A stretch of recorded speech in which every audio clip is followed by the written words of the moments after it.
खुश तो हो ना तुम? मैं बहुत खुश हूँ। हम दोनों साथ हैं, यही काफी है। क्या बन रहा है भाई खाने में? मैं बस रोटियां बना रही हूँ, आप दोनों खाने बैठ जाइए। खुश तो हो ना तुम दोनों यहाँ?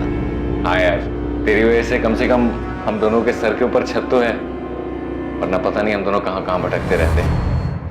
मैं प्लेट्स लगाता हूँ।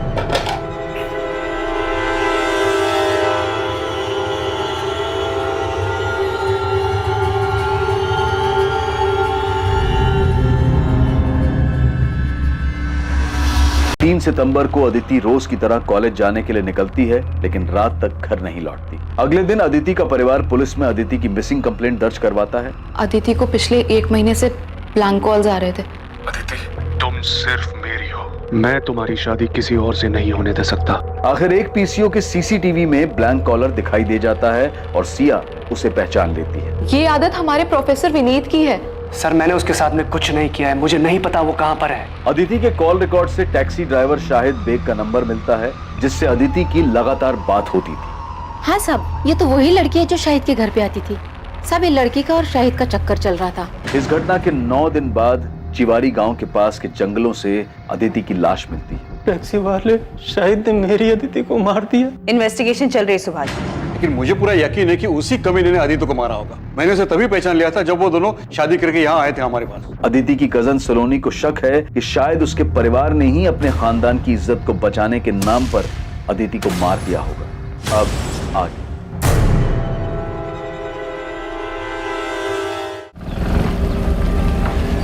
नुसरत आपा, नुसरत आपा, नुसरत आपा।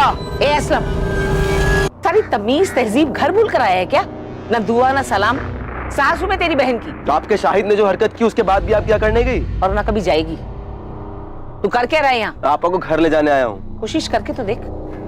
असलम, तुम यहाँ? चले आपा, तेरा शौहर अभी घर नहीं आने वाला है। चल अपना सामान बांध और घर चल मेरे साथ। मैं कह रहा हूँ ना, चल। नुसरत, अंदर जा। आपा। असलम, एक बात कान खोल के सुन ले, ये घर नुसरत का है और वो यहाँ से कहीं नहीं जाएगी। और दोबारा मेरे घर के दरवाजे पे आकर इस तरह चिल्लाया ना तो समझ लेना, ये सरोटा सिर्फ सुपारी नहीं, जबान भी काट सकता है।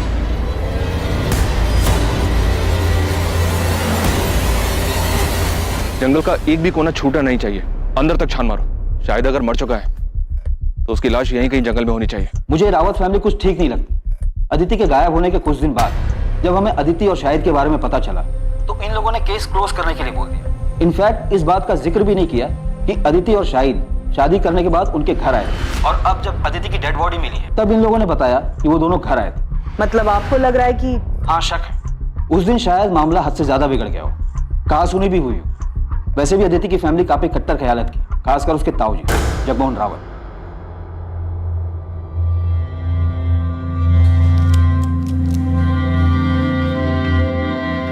मैं जरा बाहर से होके आता हूं, कुछ काम है। तुम सुभाष को देखते रहे, अब भी दिल पर बोझ लेकर बैठे। लेकिन इसमें उनकी क्या गलती थी? वो खुद को क्यों दोष दे रहे? ज्योति, रिश्ते का गला घोटना इतना आसान नहीं है, फिर चाहे तुम्हारे पीठ में कोई चुराई क्यों न घोंप दे। सर, माथुर सर ने शाहिद के रायबरेली वाले घर का एड्रेस भेजा है। उदित, तुम तुरंत रायबरेली के लिए निकलो। और अगर ये सारा काम शाहिद का क्या कराया है और वो रायबरेली में कहीं छुपा हुआ है तो पहले से ही चौकन्ना होगा। और अगर उसे तनिक भी भनक लग गई तुम्हारे रायबरेली जाने के बारे में तो वहां से निकल सकता है और हम ये चांस बिल्कुल नहीं ले सकते। सो बी केयरफुल। मैं लोकल पुलिस से बात करता हूं।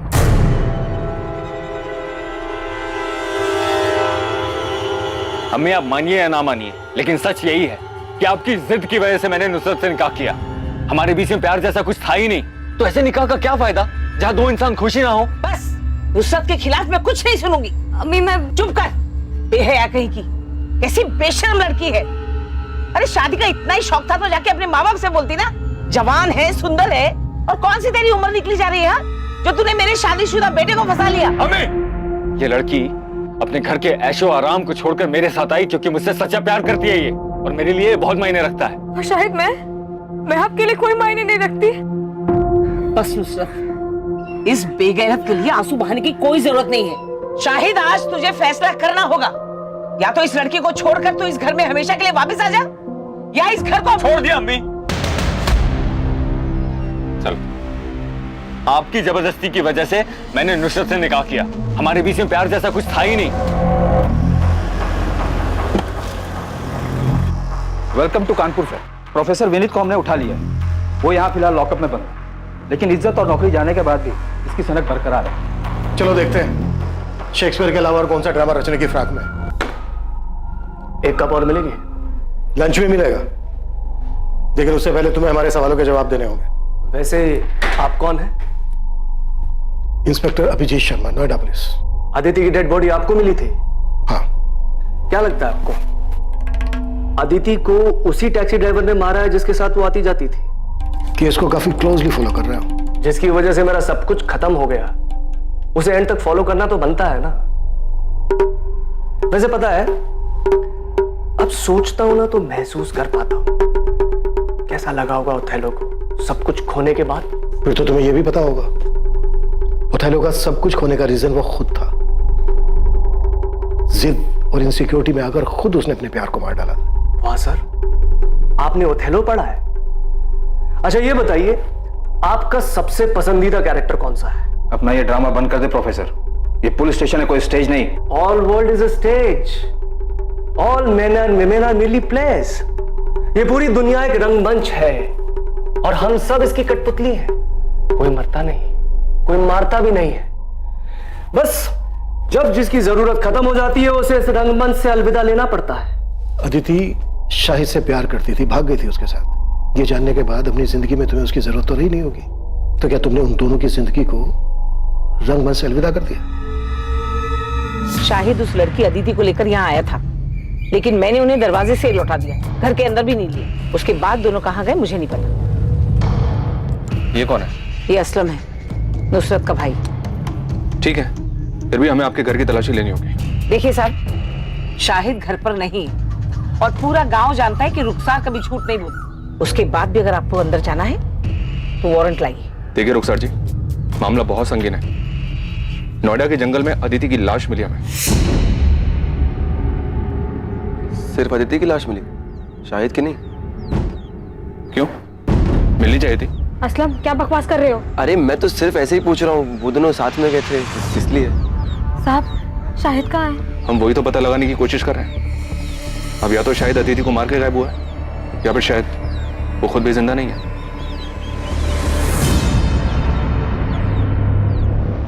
अदिति की शादी की बात सुनकर धमकी दी थी तुमने उसे कि वो सिर्फ तुम्हारी है, लेकिन फिर जब तुम्हें पता चला कि अदिति पहले से ही एक मामूली से टैक्सी ड्राइवर शाहिद से शादी कर चुकी है, तो बहुत गुस्सा आया होगा तुम्हें, बहुत चोट पहुंची होगी, क्योंकि एक मामूली सा टैक्सी ड्राइवर तुम्हारी जगह जो ले चुका था।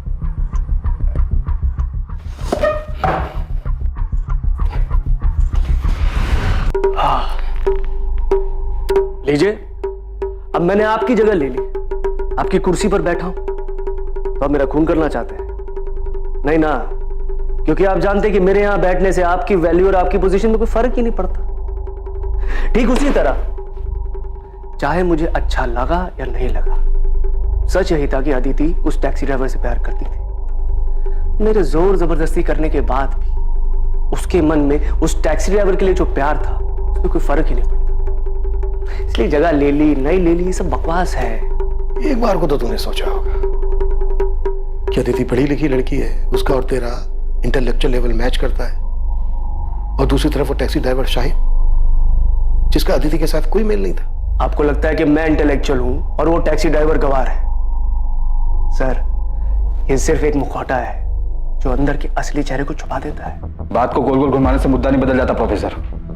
जो बात है सच सच बता दे, वरना इसी लॉकअप के अंदर एक एक करके तेरे चेहरे से सारे मुखौटे उतार देंगे हम। मुखौटा पहले उनका उतारिए जो खानदानी और इज्जतदार होने का दावा करते हैं, और फिर उसी शान की आड़ में अपनों की ही बलि चढ़ा देते हैं। अदिति का मर्डर उसकी फैमिली का है? नहीं, मैंने ऐसा तो नहीं कहा, लेकिन लगता है आपके मन में उनके लिए शक है, तभी सबसे पहले उनका ख्याल आया। वैसे आपको उस टैक्सी ड्राइवर की फैमिली पर भी शक होगा। जरा सोचिए ना सर, अगर मोहब्बत की दुश्मनी फैमिलीज ना होती तो ये दुख भरी प्रेम कहानियां अमर कैसे हो पाती?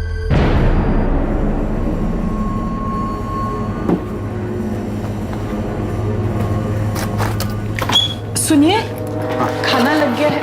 हाँ, इतने पैसे? वो ऑफिस में एक एम्प्लॉय की माँ हॉस्पिटल में एडमिट है, उसकी मदद के लिए।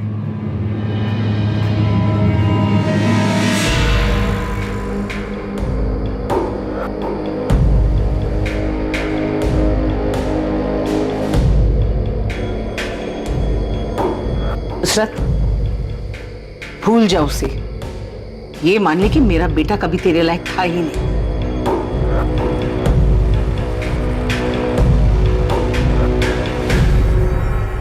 साहब, मेरा भाई असलम दिल का बहुत अच्छा है। उसने कभी किसी का बुरा नहीं चाहा, लेकिन शाहिद की दूसरी निकाह की बात सुनकर वो बहुत गुस्सा हुआ था। शायद इतने गुस्से में मैंने उसे पहले कभी नहीं देखा। आपा, मैं बता दे रहा हूँ, मैं उसे नहीं छोड़ूंगा। तूने मुझे फोन क्यों नहीं किया जब वो यहाँ आया था? और वो कहाँ गया, कुछ बोल के गया है? नहीं। शायद वापस से कानपुर गया होगा, वहां का पता है मेरे पास। अभी जाके मालूम करता हूँ और उसका ऐसा बुरा हाल करूंगा, उसको और उस बेगैरत लड़की दोनों को तुझे धोखा देने की ऐसी सजा दूंगा ना आपा, तू देख। असलम, ये क्या कह रहे हो तुम? तुम ऐसा कुछ नहीं करोगे। अरे छोड़ आपा। असलम, वादा करो मुझसे, तुम शाहिद को कुछ नहीं करोगे। असलम, मैंने अपने भाई को गुस्से में आपा खोते हुए पहले भी देखा है। शाहिद पे तो वो बहुत ज्यादा गुस्सा था, यहाँ तक कि उसे सबक सिखाने के लिए वो कानपुर भी गया था। सर, शाहिद के कॉल रिकॉर्ड्स और फोन लोकेशन स्कैन किए। 8 सितंबर के बाद से उसका फोन स्विच ऑफ आ रहा था, लेकिन अजीब बात यह है कि 12 सितंबर की सुबह उसका फोन फिर से स्विच ऑन किया गया, जिसकी फोन लोकेशन नोएडा की थी, और उसके बाद चंद मिनटों बाद ही उसका फोन फिर से स्विच ऑफ किया गया। उसके बाद से अभी भी ऑफ आ रहा है। अदिति का मर्डर हुआ था 11 सितंबर की रात को, तो मर्डर के बाद शाहिद का फोन क्यों ऑन हुआ होगा? तो कहीं प्रोफेसर विनीत का इशारा सही तो नहीं था? मतलब शाहिद और अदिति किसी मुसीबत में थे, शायद किसी की गिरफ्त में, जहां पर अदिति का मर्डर हुआ, और शाहिद किसी तरह से अपनी जान बचाकर भागा और उसने अपनी जान बचाने के लिए फोन ऑन किया होगा। लेकिन इसके पहले कि शाहिद कॉल करता हुआ पकड़ा गया, और इसकी वजह से उसका फोन अभी तक बंद आ रहा है। ये काम अदिति के ताऊ जगमोहन या फिर शाहिद के साले असलम का हो सकता है। एक बात समझ में नहीं आ रही है, अदिति और शाहिद कहीं भी जा सकते थे, लेकिन ये नोएडा ही क्यों है? क्या नोएडा में इनका कोई है? सर, अदिति का तो पॉसिबल नहीं है, पर शायद शाहिद का कोई दोस्त या रिश्तेदार यहाँ नोएडा में रहता हो, जिसकी मदद से वो दोनों यहाँ पे आए। शाहिद के कॉल रिकॉर्ड्स एक बार फिर से स्कैन करो, देखो फोन बंद होने से पहले उसने नोएडा के किसी नंबर पर बात की थी क्या? शाहिद का फोन ऑफ होने से पहले उसकी उस पूरे हफ्ते सिर्फ 5 नंबर पे बात हुई है, इन 5 नंबर पर। शायद इनमें से कोई नोएडा में रहता हो। अच्छा, शाहिद की लास्ट बात 443790 पर हुई है। मैंने इस नंबर के कॉल रिकॉर्ड्स मंगवाए। इस नंबर पर डायरेक्ट बात करो, शायद इसको पता हो कि शाहिद और अदिति के साथ क्या हुआ। हेलो, आप कौन? मैं असिस्टेंट सब इंस्पेक्टर सुधा अवस्थी बोल रही हूँ। जी मैडम, मैं मनोज गोयल बोल रहा हूँ। क्या आप नोएडा में रहते हैं? जी हाँ मैडम, मैं नोएडा में ही रहता हूँ। शाहिद बेग को जानते हो? जी हाँ मैडम, मैं जानता हूँ शाहिद बेग। शाहिद बेग गायब है। उसके फोन से जो 8 सितंबर को लास्ट कॉल किया गया था, वो आपके नंबर पे किया गया था। मयूरी बाग पुलिस स्टेशन आ जाइए, आपसे बात करें। अरे साहब, आप लोग ये क्या कह रहे हैं? मैंने कुछ नहीं किया है। असलम, छूट नहीं हमसे, समझा? हमें पता है कि तुझे अपने जीजा पर बहुत गुस्सा था, और तू अपने जीजा को और उसकी दूसरी पत्नी अदिति को सबक सिखाना चाहता था, और तुम दोनों के पीछे कानपुर भी गया था। हाँ साहब, मैं कानपुर गया था क्योंकि उस कमीने ने मेरी आपा को धोखा दिया था, लेकिन साहब जब मैं उसके घर पहुंचा तो वहां ताला लगा हुआ था। साहब, मुझे वहां कोई नहीं मिला तो मैं रायबरेली वापस लौट आया। और साहब, अगर मुझे वो शाहिद मिल भी जाता तो मैं उसे 2 हाथ मारकर छोड़ देता, उसकी जान थोड़ी ना लेता। आखिर मेरी आपा का पति है वो, उसको मारकर मैं अपनी आपा को बेवा नहीं कर सकता था साहब। मैं तो सिर्फ उसे सबक सिखाने के लिए, डराने धमकाने के लिए गया था, ताकि वो उस लड़की को छोड़कर मेरी आपा के पास वापस आ जाए। मान लिया कि तू अपनी बहन के पति को नहीं मार सकता था, पर तू अपनी बहन के सौतन को मार के अपनी बहन के घर को दोबारा तो बसा सकता था ना? साहब, मैंने किसी को नहीं मारा है साहब। अच्छा, तो तू 10 से 12 सितंबर के बीच नोएडा में नहीं था? नहीं साहब, मैं यही रायबरेली था, बस कानपुर गया था और वहां से आने के बाद कहीं नहीं गया। तेरे कॉल रिकॉर्ड्स मंगवाए हमने, समझा? अगर पता चला ना कि तूने झूठ बोला हमसे, तो कानपुर तो क्या, तो इस थाने के बाहर 4 कदम चलने लायक नहीं बचेगा, समझा? पुलिस अलग अलग दिशाओं में हाथ पैर मार रही थी, लेकिन इस केस की तहकीकात ने अब तक कोई दिशा नहीं पकड़ी थी। किसी भी संदिग्ध के खिलाफ कोई पुख्ता सबूत नहीं मिल रहा था, और दूसरी तरफ शाहिद के बारे में भी कोई खबर नहीं मिल पाई थी। लेकिन अब जो खबर सामने आने वाली थी, उससे इस केस का रुख बदलने वाला था।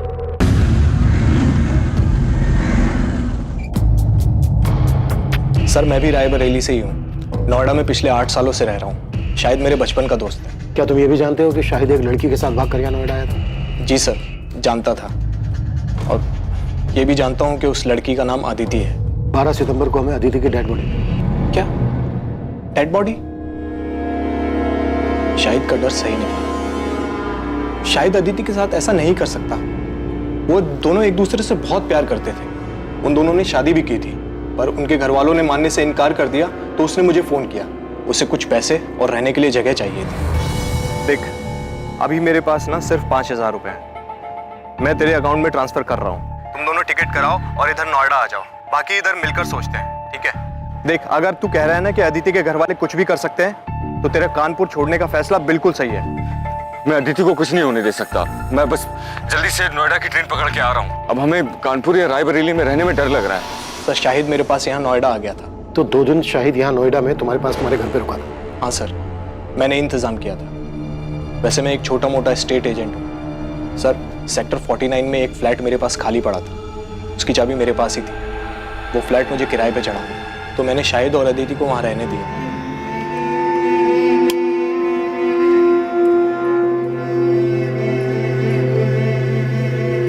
भाई घर ज्यादा बड़ा तो नहीं है, लेकिन तुम लोग अपनी गृहस्थी बसा सकते।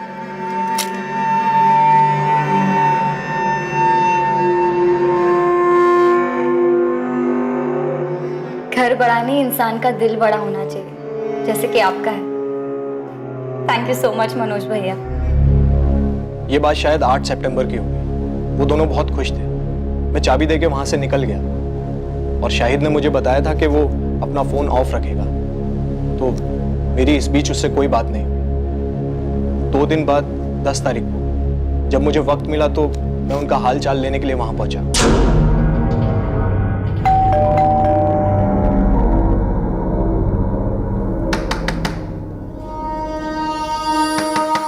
जब काफी देर तक दरवाजा पीटने के बाद भी उन्होंने कोई जवाब नहीं दिया, तो मुझे थोड़ा अजीब लगा। मेरे पास फ्लैट की डुप्लीकेट चाबी थी, जिससे मैंने फाइनली दरवाजा खोला।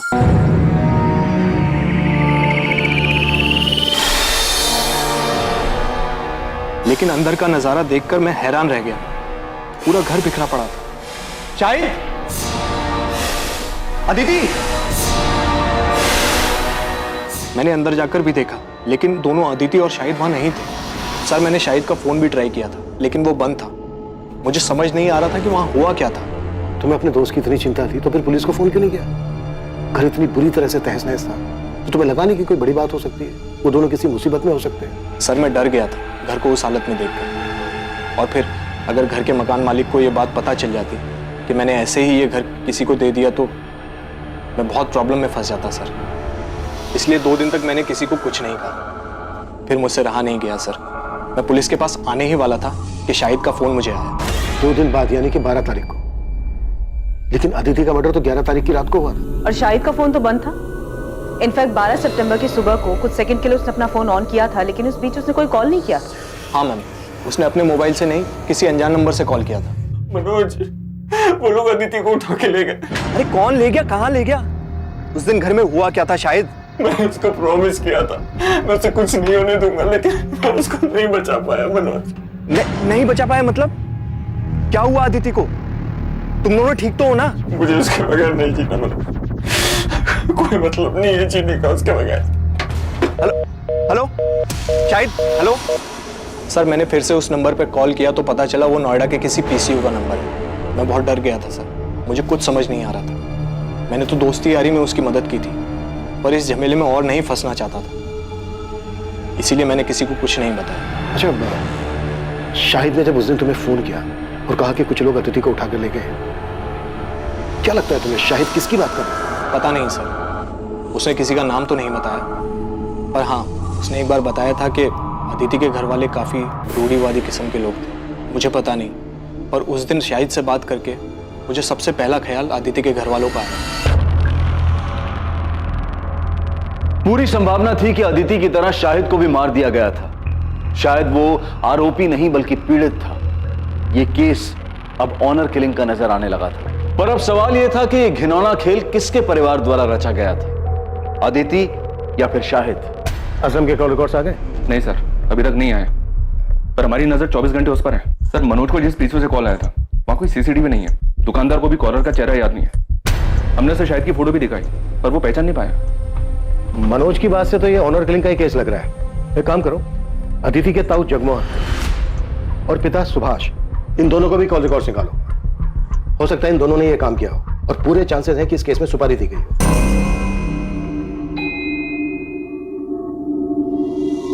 कहीं जा रही हो? हाँ, वो थोड़ा बाजार जा रही थी, सामान लाना था। अरे तो ड्राइवर को बोल देती, वो लेके आता। अरे नहीं, यही पास के बाजार ही जा रही हूँ। पैदल चली जाऊंगी, इसी बहाने थोड़ा चलना हो जाएगा। चलती हूँ।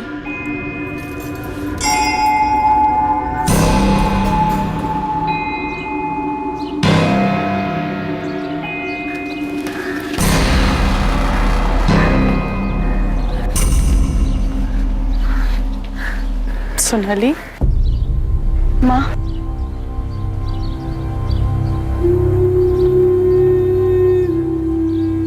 सोनाली, तुझे ये जगह याद है? तुझे और अदिति को ये जगह बहुत पसंद थी।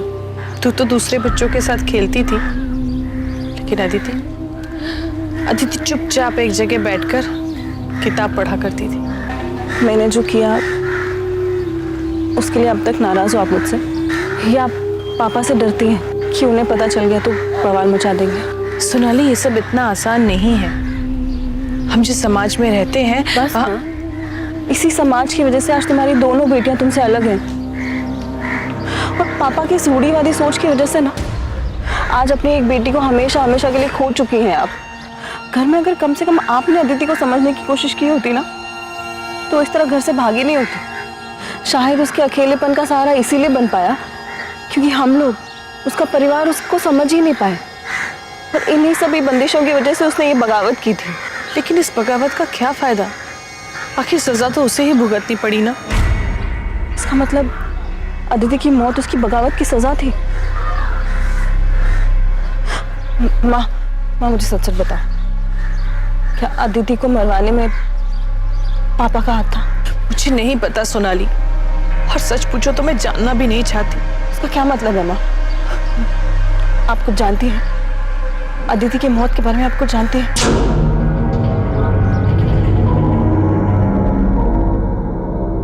सुभाष, संभालो अपने आप को। अरे जिसने एक पल में बिना सोचे हम सबको पराया बना दिया, अपने नाम और परिवार की इज्जत के बारे में तक नहीं सोचा, उसके बारे में भूल जाना ही अच्छा है।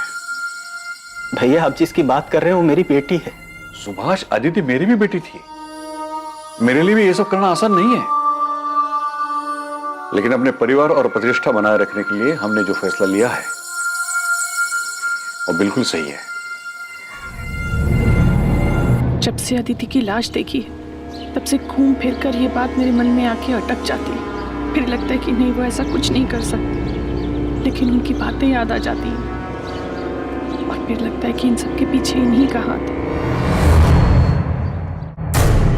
हाँ, ये सच है कि 3 साल पहले जब सोनाली घर से भाग गई तो मैंने कुछ लोगों को पैसे दिए, उन्हें सोनाली के पीछे भेजा था, लेकिन उसे मारने के लिए नहीं, बल्कि उसे वापस घर लाने के लिए। बाप हूं मैं उसका, कसाई नहीं हूं। इससे पहले कि वो भानु से शादी कर ले, मैं एक आखिरी कोशिश करना चाहता हूं। पहली बार सोनाली आपके हाथ से बच के निकल गई, आप कुछ नहीं कर पाए, लेकिन इस बार अदिति के वक्त आप कोई चांस नहीं लेना चाहते होंगे। वैसे भी अदिति आपकी सगी बेटी तो थी नहीं। जब अदिति और शाहिद आपके पास आशीर्वाद लेने आए होंगे तो आपका खून तो खोला ही होगा। मैं अदिति पर गुस्सा नहीं था, उसकी नादानी पर हैरान था। बुरा तो इस बात का लग रहा था कि मैं अपनी बेटी को समझ ही नहीं पाया।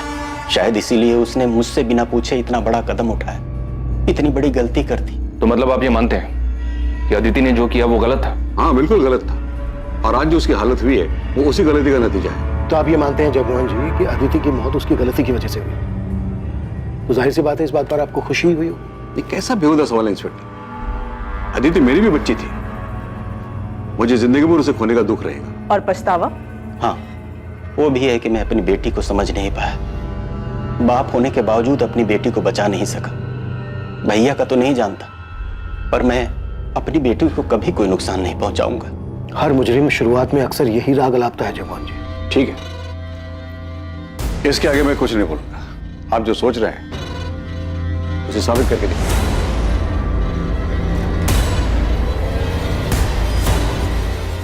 पॉसिबल है अदिति के ताऊ जगमोहन ने ही अदिति और शाहिद दोनों की सुपारी दी। बड़े लोग हैं सर, इतना तो पक्का है कि खुद के हाथ गंदे नहीं किए होंगे। जैसे सोनाली के वक्त गुंडे भेजे थे, शायद इस बार भी किसी को सुपारी दी हो। खबरी नेटवर्क को एक्टिव करते हैं, नोएडा और कानपुर इन दोनों जगह के हिस्ट्री शीटर्स को स्कैन करने के लिए बोलते हैं। अगर इन दोनों में से किसी भी जगह से सुपारी निकली होगी तो पता चल जाएगा।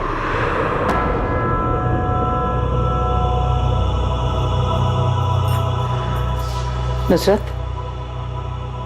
बेटा मैं समझती हूँ जो कुछ भी हुआ उसके बावजूद शाहिद तुम्हारा शौहर है, तुम्हें उसकी याद तो आती होगी, लेकिन जो गलती शाहिद ने की ना वो माफी के लायक नहीं थी। मैंने वही किया जो मुझे सही लगा। यही तो मुश्किल है ना अम्मी, आप सब ने वही किया जो आप सबको सही लगा।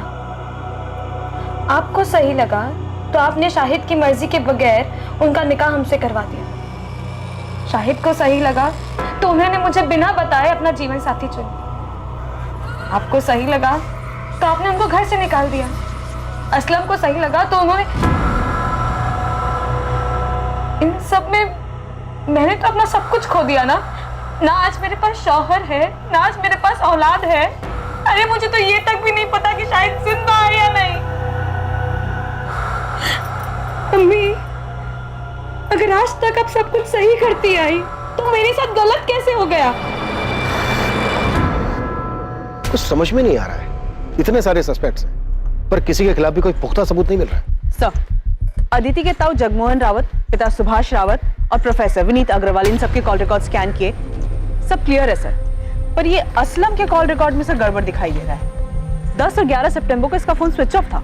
उसे अदिति और शाहिद के नोएडा जाने के बारे में खबर मिल गई होगी। उसने इन दोनों का पीछा किया होगा और मौका देखते ही मर्डर कर दिया होगा, और इस दौरान जानबूझकर अपना मोबाइल फोन बंद रखा होगा ताकि उसकी लोकेशन किसी को पता न चल पाए। तो शाहिद का दोस्त मनोज गोयल, जिसने शाहिद और अदिति को लास्ट टाइम देखा था, वो भी रायबरेली से है। सर, शायद मनोज भी असलम को जानता हो, उसे आइडिया हो कि असलम नोएडा आया था या नहीं। बात करो मनोज।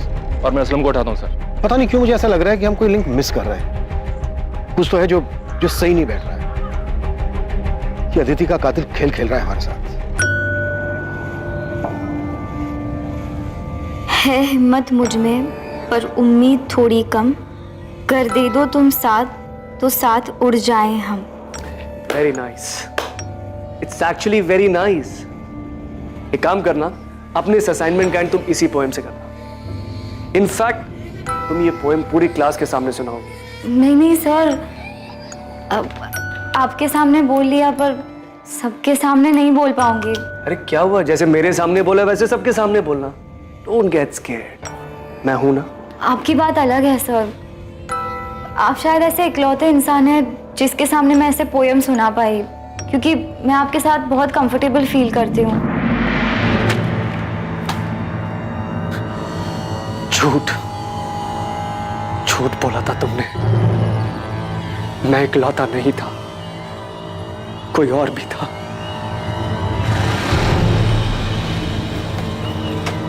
आ गया? जमानत मिली या जेल की दीवार फांद के आया है? ताना मारने की जरूरत नहीं है, पता है मुझे, पुलिस को आप ही ने चुगली की होगी। आपको लगता है अदिति और शाहिद को मैंने मारा? मुझे किसी को चुगली करने की जरूरत नहीं बच्चे, लेकिन हाँ, अगर मुझे पता चला कि तूने मेरे शाहिद के साथ कुछ किया है तो मैं पुलिस के पास जरूर जाऊंगी, लेकिन तुझे मारने के बाद। हाँ मैडम, शाहिद के साले का नाम असलम है, पर मुझे ये नहीं पता कि असलम शाहिद से गुस्सा था या नहीं। मैं उससे कभी नहीं मिला। और कुछ पता असलम के बारे में कि 10 और 11 तारीख को वो नोएडा में था या नहीं था? पता नहीं मैडम, पर असलम ने कुछ किया क्या? शाहिद के बारे में कुछ पता चला कि वो कहाँ है? मैम वो मिल तो जाएगा ना?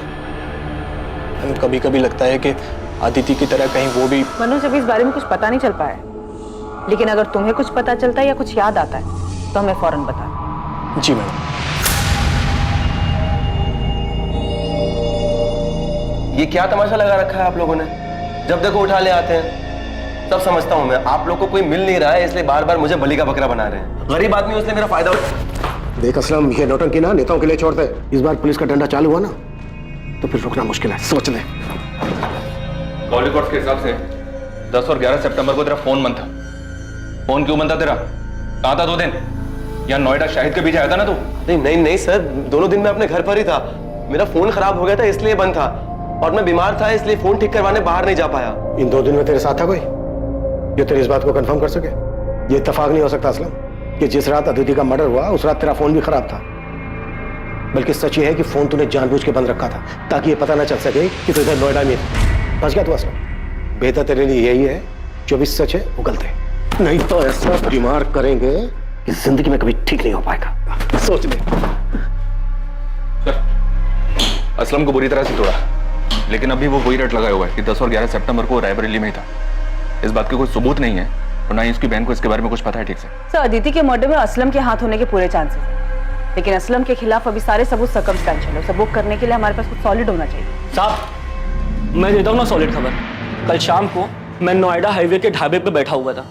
उस वक्त वो अपना हिस्ट्री सीटर है ना मोंटी, वो भी वहां पर आया हुआ था। अब क्या बताऊं दोस्त, आजकल लोगों को जुर्म की कदर ही नहीं है। साला पूरे नोएडा में रेड गिर गया, इसलिए ना मैंने अब बाहर का काम उठाना शुरू कर दिया। अभी कानपुर का काम उठाया था। बड़ा काम था क्या मोंटी भाई? अबे जबरदस्त काम था, एकदम जासूस टाइप का। पेमेंट सुनेगा ना तो साला दबके ही मर जाएगा। एक हिंदू मुस्लिम जोड़े को ढूंढने का काम था, सालों ने भाग के शादी की थी। तो काम हो गया था? अबे मोंटी शैम्पू कोई काम ले और वो होना, ऐसा होएगा कभी? उठा लो मोंटी को। अब ये मोंटी बताएगा कि इसने कैसे किया और किसके कहने पर किया। चल बोल, वो हिंदू मुस्लिम जोड़ा कौन है और उनका पता लगाने के लिए तुझे किसने भेजा था? बोल। अबे बोल। बाल नहीं साहब, सब बाल छोड़ दो साहब, प्लीज बाल छोड़ दो। आजकल फैशन में है ना, बिना बाल वाले हीरो की फिल्में ज्यादा हिट हो रही। चल बेटा, तुझे डायरेक्ट हीरो बनाते हैं। यादव, जरा कैंची तो लेकर। सब बाल नहीं साहब, सब बताता हूँ मैं बताता हूँ। सब लड़की का नाम अदिति रावत और लड़के का नाम शाहिद बेग था। उनको ढूंढने का काम मिला था साहब। मैंने यूपी, दिल्ली, नोएडा हर जगह अपने लड़के घुमाए, लेकिन साहब उनका कुछ नहीं पता चल पाया साहब। अबे ओए, नौटंकी बंद कर, समझा? अभी सच सच बोल, शाहिद की लाश कहाँ है और उनके लिए सुपारी किसने दी? जगमोहन रावत ने या असलम ने?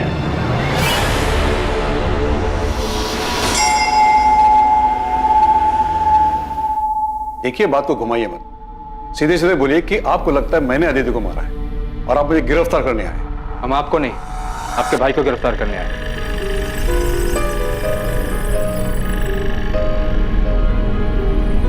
सुभाष को क्या किया इसने? वो तो यही बेहतर बता पाएंगे। मोंटी को नोएडा पुलिस ने गिरफ्तार कर लिया है, उसने तुम्हारा नाम लिया। साहब 10 सितंबर को सुभाष रावत ने मुझे फोन किया था साहब। डन साहब, काम हो जाएगा, दोनों को ढूंढ लूंगा मैं। मेरे आदमी हर जगह काम होती, मैं आपको बता दूंगा। उसके आगे क्या करना है साहब, आप ये बताइए मुझे। उसके बाद क्या करना है मिलने के बाद बताऊंगा। उनके मिलते ही मुझे फोन करना, तुरंत। आपको देखकर ऐसा लगा नहीं कि आप इतने पहुंचे हुए निकलेंगे।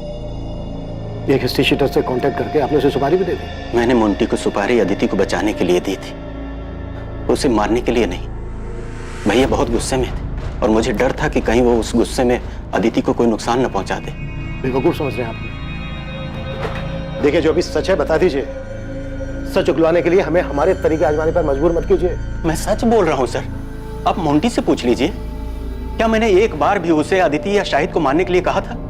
नहीं, मैंने उसे उन दोनों को ढूंढने के लिए कहा था। इसके बाद की प्लानिंग मैं पहले ही कर चुका था। मैं उन्हें सबसे छुपाकर चेन्नई भेजने वाला था, अपने दोस्त वेंकटेश मूर्ति के पास। वो मेरा कॉलेज का फ्रेंड है और मैं उसे अच्छी तरह से जानता हूं, मुझे उस पर भरोसा था, इसलिए मैंने सारी बातें उसे पहले ही बता दी थी। लेकिन इससे पहले कि मोंटी अदिति का पता लगा पाता, हमें अदिति की लाश मिलने के बारे में पता चला। अगर आपको फिर भी यकीन नहीं है तो आप वेंकटेश से पूछ लीजिए, उसका नंबर है मेरे पास। अदिति का मर्डर 11 तारीख को और 12 तारीख को शाहिद ने अपने दोस्त को फोन किया था कि कुछ लोग अदिति को उठाकर ले गए। मनोज, वो लोग अदिति को उठा के ले गए। आपको क्या लगता है शाहिद का दोस्त आपके भाई जगमोहन की बात कर रहा था? मुझे अंदाजा ही नहीं था कि मेरा अपना भाई मेरे बारे में इतनी घटिया सोच रखता है। ज्योति, तुम्हें भी ऐसा ही लगता है? ओह, तो आज मेरे समझ में आया कि मेरा परिवार मेरे बारे में क्या जानता है, क्या समझता है। क्योंकि आपने कभी किसी को समझने का मौका ही नहीं दिया ना। सुभाष, मैंने हर फैसले में तू मेरे साथ खड़ा था। मैंने कभी कोई फैसला अकेले में नहीं लिया है। हम लोग भाई है सुभाष, हमारी परवरिश, हमारी सोच एक सी है। अदिति के देर से घर आने से लेकर उसके जीन्स पहनने, लड़कों के साथ बात करने, पढ़ाई के लिए बाहर जाने तक, तुझे भी हर बात खटेती थी जितनी कि मुझे। और अगर ऐसा नहीं था तो तूने मुझे टोका क्यों नहीं? क्योंकि तू भी वही चाहता था। फर्क सिर्फ इतना है कि तूने हर बार बंदूक मेरे कंधे पर रखकर चलाई। अदिति और शाहिद की शादी से तुझे भी उतना ही बुरा लगा था जितना कि मुझे। क्या पता तूने मोंटी को उन्हें बचाने के लिए भेजा था या मारने के लिए। आप कह रहे हो कि मैं खुद अपनी बेटी को मरवाऊंगा? अच्छा, अपनी बेटी? आज जब तेरी अपनी बेटी की बात आई तो तूने बिना सोचे समझे मुझ पर उंगली उठा दी। सुभाष, एक ही सिक्के के दो पहलू है हम। फर्क सिर्फ इतना है कि हमारे चेहरे अलग अलग हैं। तूने मुखौटा पहन रखा है और मेरा सच सबके सामने है। जब शक दिलों में घर कर जाता है तो रिश्तों में भी दरारें पड़ने लगती हैं। और यहां भी ऐसा ही हो रहा था। सभी एक दूसरे पर शक कर रहे थे, आरोप लगा रहे थे, लेकिन दावे के साथ किसी के पास भी कहने के लिए कुछ नहीं। आखिरकार पुलिस को एक ठोस सुराग मिलने वाला था। कातिल के चेहरे पर से मुखौटा उतरने वाला था।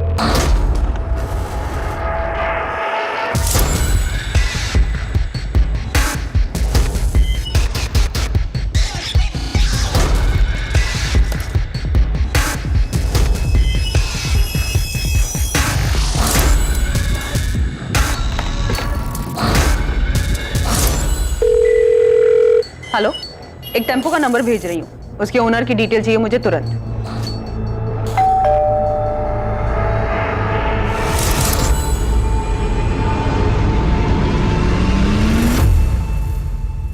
मैं जानता हूं तुम्हारी मां तुमसे छुप कर मिलती है।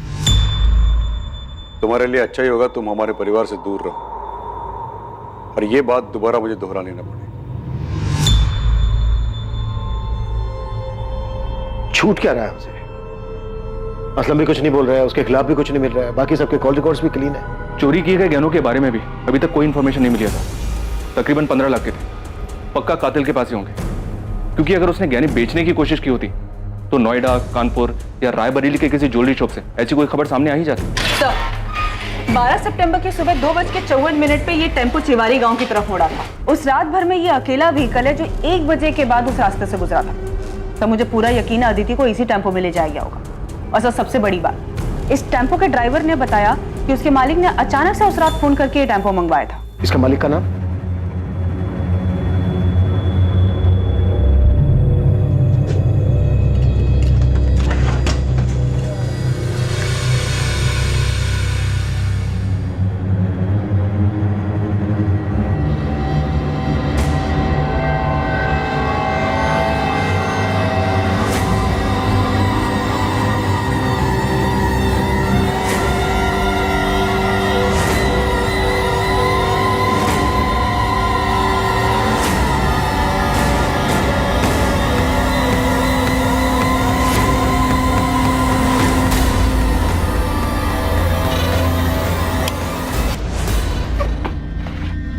अरे अरे अरे अरे, दुल्हन क्यों बन रहा है? एक बार तेरी शक्ल तो देखने दे ठीक से।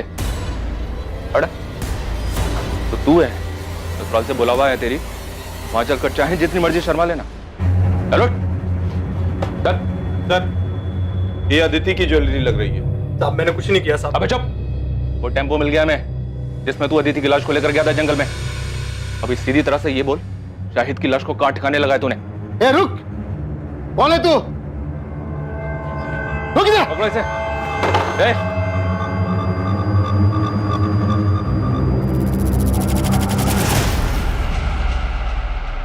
शाहिद बेग। ये जब से आया तब से इसने मुझे एक बार भी गहने छूने तक नहीं दिए। आज जब ये खाना लेने बाहर गया, मैंने सोचा 2-4 गहने निकाल लेता। मेरे साथ गद्दारी कर रहा था। इतना गिरा हुआ इंसान है। बंद करिए नौटंकी। तो ये कैसी प्रेम कहानी है जिसमें लैला मर गई और मजनू अभी तक जिंदा है और उसके गहने दबाकर बैठा है? ऐसा मत कहिए सर, सच्चा प्यार कर रहे थे हम दोनों। निकाह भी किया था हमने, सबकी सहमति से नया घर बसाना चाहते थे, लेकिन ऐसा हुआ नहीं। तो तुम अदिति को लेकर यहाँ नोएडा मनोज के घर ले आए और सर हम इसके दिए हुए घर में खुश थे।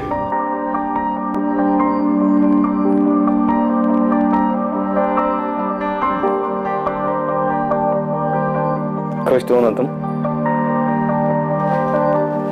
मैं बहुत खुश हूँ।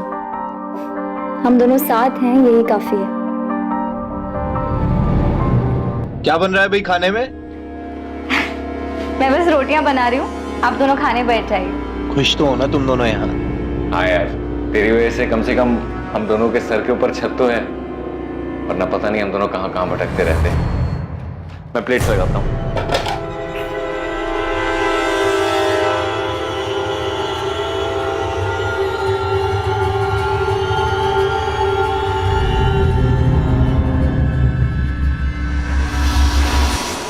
शाहिद ने मुझे कई महीने पहले अदिति की फोटो भेजी थी। मुझे वो तभी से अच्छी लगने लगी थी, और जब मैंने अदिति को सामने से देखा तो मेरा दिमाग घूम गया। मुझे हर जगह हर वक्त वही दिखाई देती थी। बस एक बार उसे पूरी तरह से पाना चाहता था। उसे सामने से देखकर बहुत बेचैन हो गया था मैं।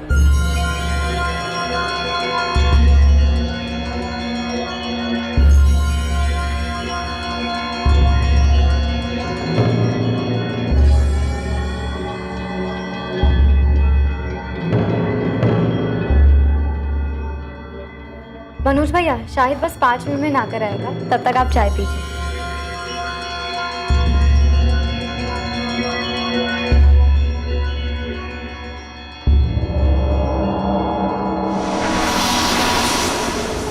अब इस कमीने के मन में क्या चल रहा था मुझे जरा भी अंदाजा नहीं था। फिर आगे? मैं अदिति से अकेले में मिलना चाहता था, उसे एक बार छूना चाहता था। इसीलिए मैंने एक नौकरी के इंटरव्यू के बहाने इसे घर से दूर भेज दिया और खुद अदिति के पास चला गया।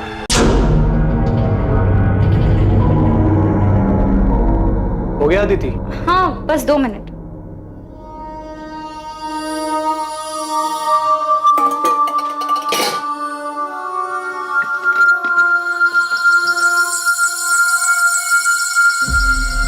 भैया आप वहां जाकर बैठिए ना, मैं चाय लाती हूँ। भैया क्यों बोल रही हो यार? नहीं, मैं तुम्हारा भैया हूँ ना तुम मेरी भाभी। आप तो शाहिद भी नहीं है। ये क्या कर रहे हैं आप? वही जो शाहिद करता है। दूर रहिए, पागल तो नहीं हो गए? देखिए, आप मुझसे दूर रहिए वरना ठीक नहीं होगा। शादीशुदा शाहिद में ऐसा क्या है जो मुझ में नहीं है? मुझे क्यों मना कर रही है? पागल तो नहीं हो गए? अब जाइए यहाँ से।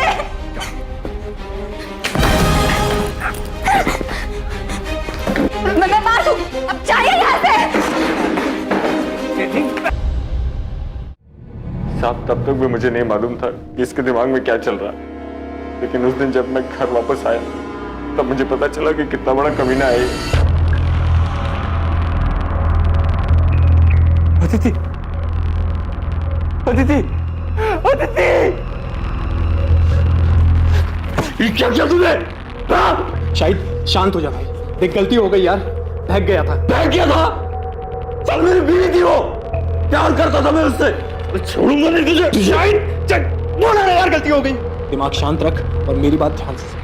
देख, रोग आकर अगर तूने ये ड्रामा किया ना तो देख हम दोनों फंसेंगे, और मैं बोल दूंगा कि इस कत्ल में तू भी शामिल है, और अदिति के घर वाले तुरंत मान जाएंगे। इसलिए हमारे लिए अच्छा यही होगा कि इस मामले को यहीं दबा दे। तुझे क्या लगता है तेरे बहकावे में मैं आ जाऊंगा? तेरा सच में दिमाग खराब हो गया है? देख शाहिद भाई, मेरी बात सुन यार, हम सालों पुराने दोस्त हैं यार। एक लड़की के चक्कर में अपनी दोस्ती खराब करेगा? अरे ये तो गई, वापस नहीं आएगी।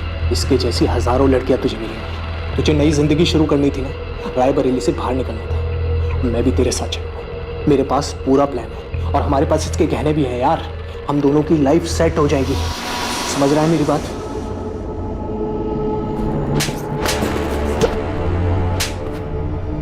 जिस लड़की ने तेरे लिए अपना घर छोड़ा, परिवार छोड़ा, ऐशो आराम छोड़ा, कुछ नहीं देखा तेरे सामने, उस लड़की की मौत से तू 5 मिनट में उड़ गया।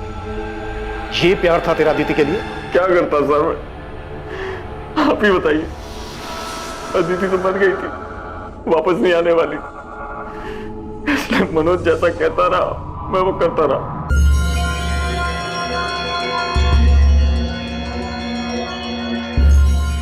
शायद देख, इस काम को हमें बहुत संभाल कर और आराम से करना होगा, समझा? इसकी लाश को ना इसमें डालकर ले जाएंगे, लेकिन अभी नहीं, देर रात को। मैं टेम्पो का जुगाड़ करता हूँ। मेरी दुकान में एक आदमी काम करता है जिसके पास पुराना टेम्पो है। अदिति की लाश को ठिकाने लगाने के बाद तू अपना फ़ोन ऑफ कर देना, और फिर 2 दिन बाद अपना फ़ोन ऑन करना, सिर्फ कुछ सेकंड के लिए। जब पुलिस को अदिति की लाश मिलेगी ना, तो वो मुझसे पूछताछ करने आएगी। तो मैं उन्हें बताऊंगा कि तुम दोनों के पीछे कुछ लोग पड़े थे जिन्हें अदिति के परिवार वालों ने भेजा था। अदिति को उन्होंने मार दिया और तू अपनी जान बचाकर भागा। फिर तूने अपना फ़ोन ऑफ कर दिया, तुमने फ़ोन ऑन किया, फिर तुम भी पकड़े गए और तुम्हारा फ़ोन फिर तुरंत बंद हो गया। इसमें पुलिस को यही लगेगा कि या तो तूने खुदकुशी की है या तेरे परिवार वालों ने तुझे मारा है। और जब तक ये मामला शांत नहीं हो जाता, मेरे पास एक और ठिकाना है, तू वहाँ छुप जा और सबसे पहले तेरा हुलिया बदलना पड़ेगा ताकि कोई तुझे पहचाने ना। कुछ गड़बड़ हो गई तो?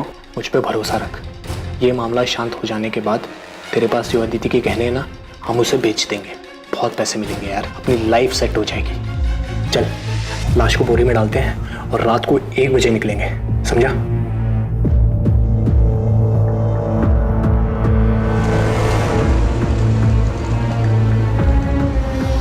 और फिर अदिति की लाश को हम जंगल में फेंककर घर वापस आ गए।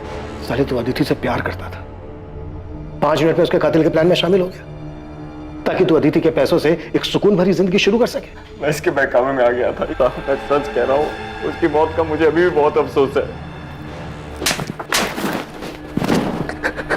मैंने अपनी पूरी जिंदगी में तेरे जैसा स्वार्थी आदमी नहीं देखा। क्या नहीं था तेरे पास? हाँ? क्या नहीं था तेरे पास? एक समझदार बीवी थी, बेहद प्यार करने वाली अदिति थी, लेकिन सच ये है कि तू इनमें से किसी के लायक नहीं था।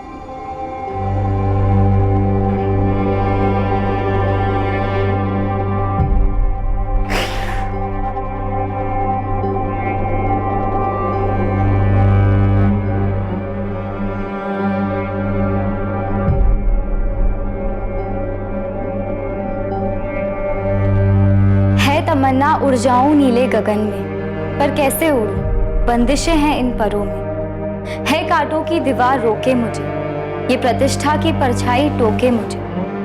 है अरमा छू लूं सितारों को, तोड़ दूं इन बंदिशों इन दीवारों को। है हिम्मत मुझ में पर उम्मीद थोड़ी कम है, कर दे दो तुम साथ तो साथ उड़ जाएं। झूठ का पर्दाफाश अक्सर इंसानी मंसूबों का भद्दा चेहरा सामने ले आता है।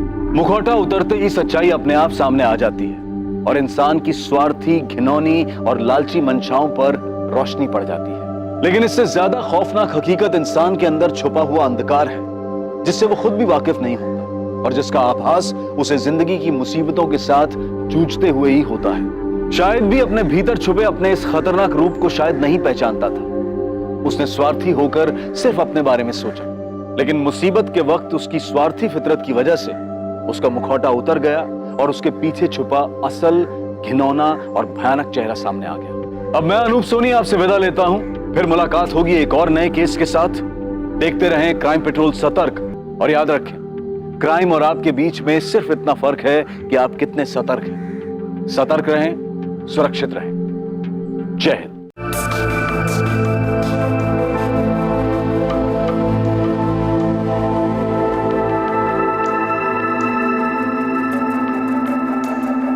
रुक जाओ।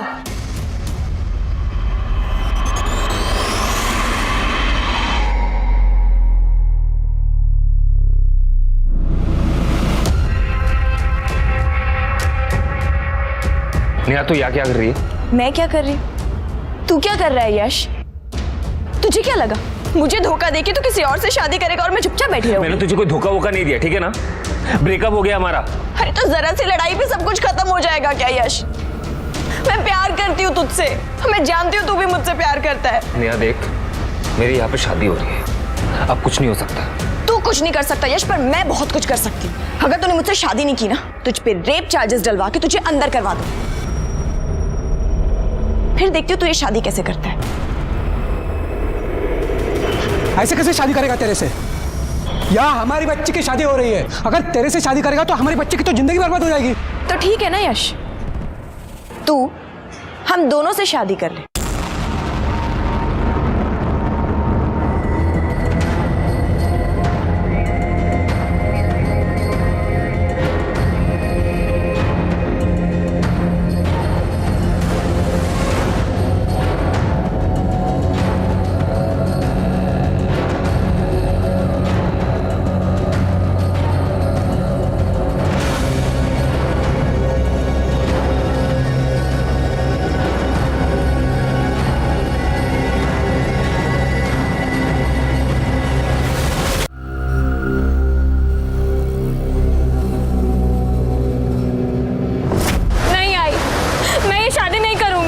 तो क्या हो गया? लोगों की होती नहीं दो शादियां? अरे बहुत सारे लोग करते हैं। तू पागल हो गया है क्या? क्यों मेरी बेटी की जिंदगी बर्बाद कर रहा है? तो क्या करे? तुम्हें और तुम्हारी बेटी को छाती पे बिठा के रखे। आरती 5 साल की थी तब उसका बाप छोड़ के चला गया। तब से तुम दोनों को पाल के रखा है हम लोगों ने। बस अब नहीं हो सकता। देख आरती, चुपचाप शादी कर ले और चली जा। अगर अभी ये शादी नहीं हुई ना तो सोच अपनी लड़की की कितनी बदनामी होगी। लेकिन दादा, अरे उस दूसरी लड़की को कोई परेशानी नहीं तो इसे क्यों है?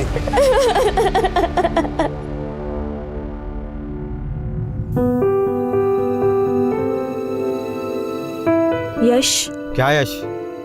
तुम्हारा भी सही है नया। जब मन किया चली गई, जब मन किया वापस आ गई। अरे मैं लोगों को क्या मुंह दिखाऊंगा सोसाइटी में, ऑफिस में?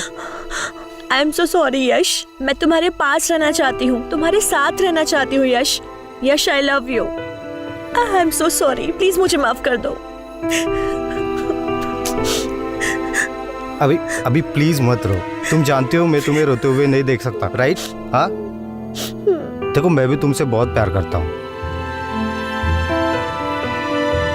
अब जो हो गया सो तो हो गया है ना। तुम, मैं और आरती, हम तीनों इस बंधन में बंध चुके हैं और हमें अब ये बंधन निभाना पड़ेगा यश। मुझे लगता है इस वक्त तुम्हें आरती के पास जाना चाहिए।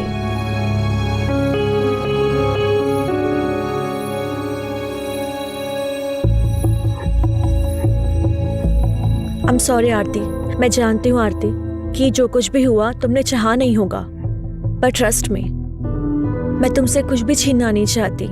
यश पर जितना हक मेरा है उतना तुम्हारा भी है।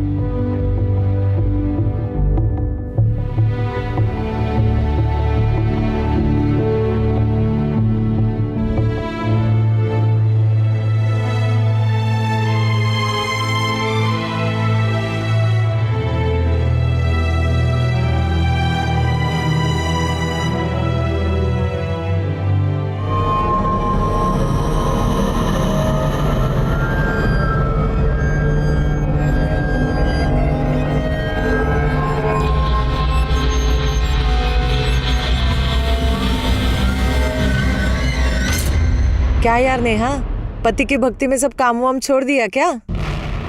एक्टिंग करते करते ना मुझे एक्टिंग करने की आदत हो गई है। और यहाँ जो पति पति का खेल चल रहा है ना, तो देख इसमें बहुत बड़ा ट्विस्ट आने वाला है।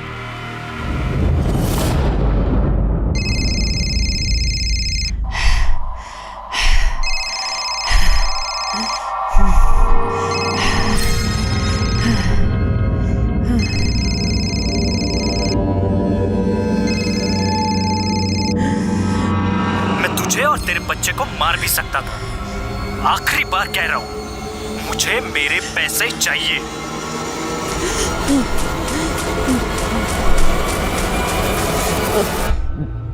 हेलो माँ। हाँ गीतू बेटा, कैसी हो? हमें कुछ पैसे चाहिए थे। कितने चाहिए? 5 लाख।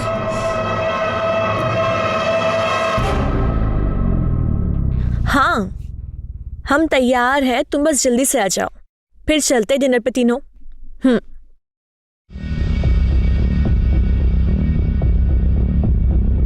आरती ले चॉकलेट खा। नहीं, मैं चॉकलेट नहीं खाती। अरे थोड़ी सी थोड़ी सी।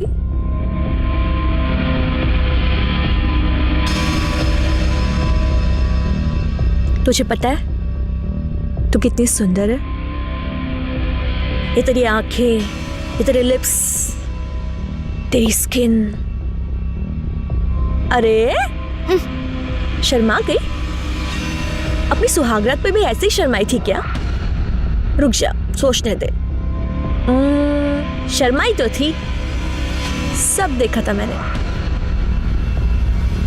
ये आप क्या कह रही हैं? हाँ कह नहीं रही हूं, एक सेकेंड।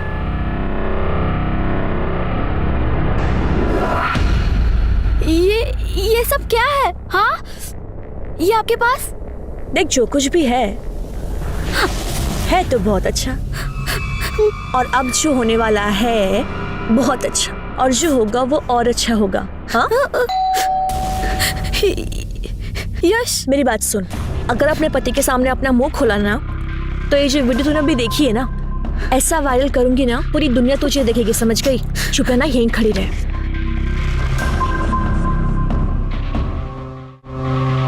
यश रेडी हो तुम लोग? हाँ चलो निकलते हैं। अब हाँ एक्चुअली पर मेरे ना सिर में बहुत दर्द हो रहा है, तबीयत खराब लग रही है।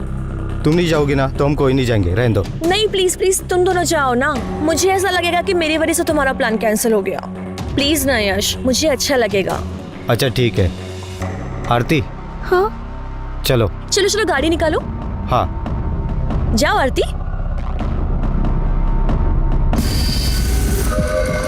देखा तूने मैं कैसे तुझे तेरे पति के साथ अकेले जाने दे रही हूँ। मैं कबाब में हड्डी नहीं बन रही हूँ, मैं तुझे ऐसे ही खुश रखूंगी। तेरा काम है कि तू मुझे खुश रखे। जा जा।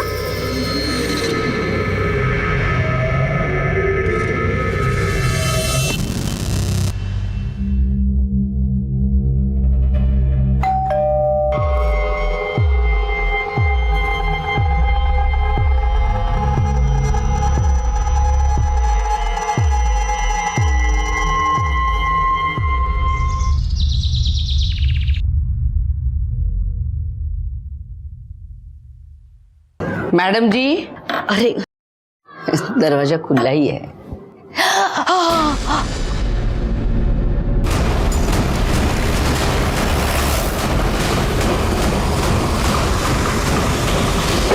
सर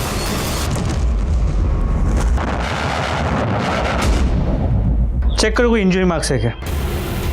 चलो चलो पीछे चलो। सर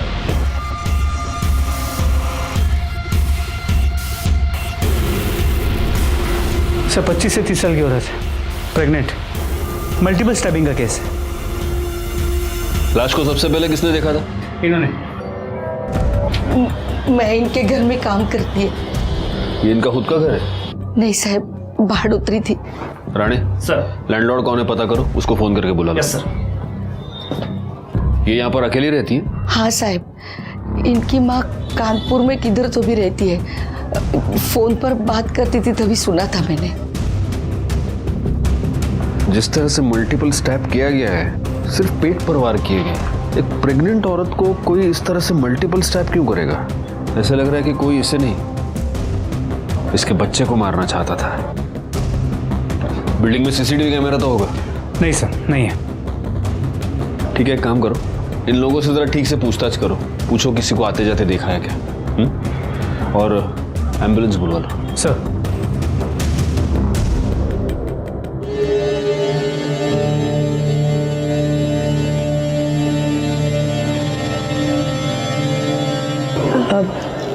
यश, मैं एक बात बोलूं? बोलो ना। तुम जब रात को आरती के साथ होते हो ना, मुझे बहुत जलन होती है, बट तुम जब मेरे साथ होते हो तो मुझे गिल्ट होता है। ऐसा कुछ नहीं हो सकता कि तुम हम दोनों के साथ रहो। मेरा मतलब है एक ही कमरे में एक साथ हम तीनों। ये क्या कह रही हो? यश, हम मॉडर्न ज़माने से हैं ना, मॉडर्न सोच रखते हैं, तो इसमें बुराई क्या है? जब हमें पता है कि हम तीनों को साथ में ही रहना है ज़िंदगी भर, तो इसमें कोई बुराई नहीं है ना।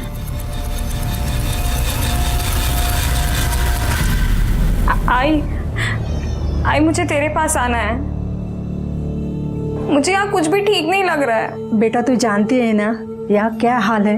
तेरी नई नई शादी हुई है ना, सब धीरे धीरे ठीक हो जाएगा बेटा, तू घबरा मत।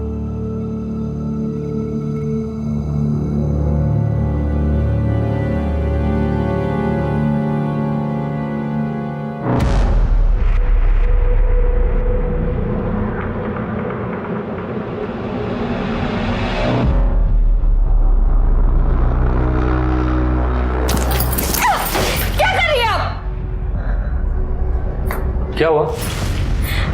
यश, यश मुझे आपसे कुछ बात करनी। अब यश, वो हमने इस बारे में बात की थी ना, मैंने बताया आरती को, इसे उसी सिलसिले में कुछ पूछना है, तो बोला आरती।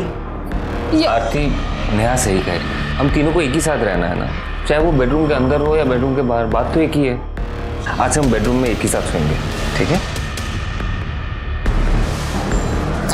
एक मिनट। हाँ यश, आप मेरी बात, क्या लगता है तुम्हें यश हाँ बोल देंगे तो मैं तुम्हारे साथ कुछ भी घटिया करने के लिए तैयार हो जाऊंगी? ऐसा कुछ नहीं होने वाला है। ओफो आरती, तुम्हें एक बात पता है, मुझे ना जिद्दी लोग बहुत पसंद है। और तुम मुझे जितना मना करोगी ना, पता है मैं क्या करूँगी?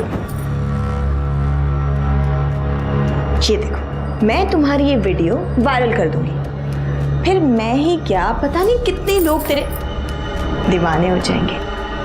तो सोच ले।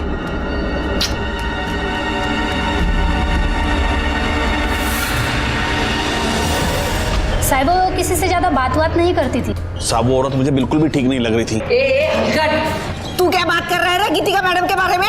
साहब ये कुतरा ना मैडम को अकेली देख के बहुत परेशान करता था। कैसी है तू? बड़ी अच्छी खुशबू आ रही है किचन से। हमें बहुत नींद आ रही है। अरे हाँ, ऐसी हालत में तो ना आराम करना चाहिए। वैसे बड़ी दिक्कत होती है ना, ये सब अकेले संभालती है।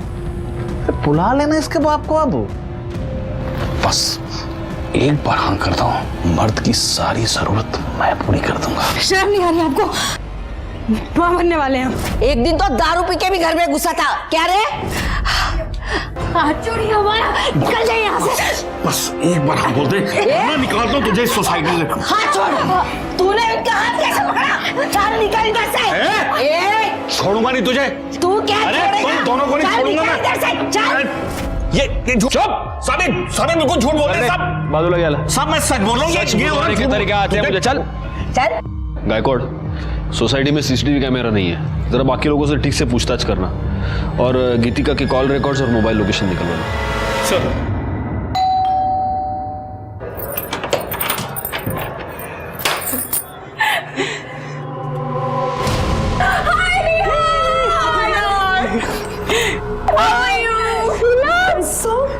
Thank you. शादी होते ही भूल गई दोस्तों को। ओहो।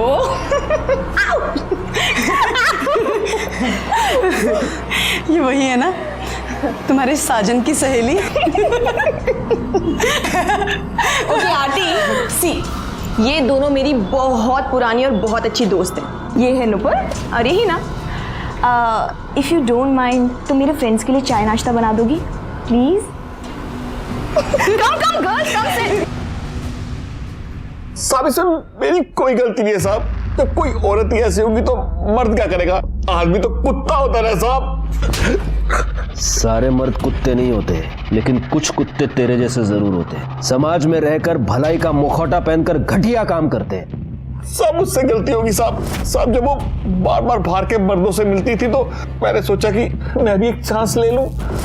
और जब तू वो चांस नहीं ले पाया तो तूने उसका मर्डर कर दिया। मैं सच कह रहा हूँ साहब, मैंने उसे नहीं मारा साहब। तेरे जैसा घटिया आदमी तो कुछ भी कर सकता है। राणे डांडेल तेल लाओ लेना। साहब मैंने उसे नहीं मारा, मैं साहब सच कह रहा हूँ साहब। हटो यार तुम। अब देखना, अब देखना।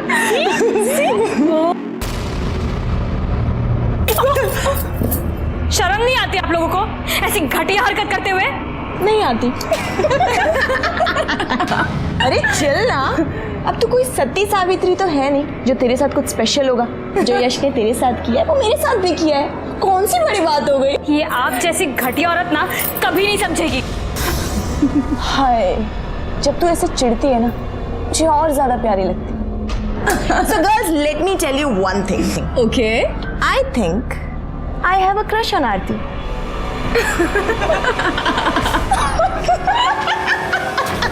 अरे नहीं, बारिश में तो मैं वड़ा पाव खाता ही नहीं हूँ। और सुनो तुम भी मत खाना। हाँ, मंगाना मत घर पे कुछ भी। चलो रखता हूँ मैं फोन अभी। Okay bye bye. हाँ गायकवाड़ बोलो। सर गीतिका के घर के आसपास पूछताछ की, लेकिन किसी ने गीतिका के घर किसी को जाते नहीं देखा। लेकिन हाँ, कई लोगों ने यह बताया कि कोई आदमी है जो गीतिका के घर बार बार जाता था। वो शरद भी यही कह रहा था। सर गीतिका के मोबाइल लोकेशन और कॉल डिटेल्स देखो गायकवाड़। सर गीतिका ने आखिरी कॉल सिद्धार्थ आप्टे को किया था। जब वो पहली बार यहाँ फ्लैट लेने आई थी ना तो अपने पति के साथ आई थी। उसके बाद तो उसका पति गायब ही हो गया। सिद्धार्थ आप्टे तो उसका पति है, पड़ोसियों ने बताया था। जी सर। जरा फोन लगा उसको।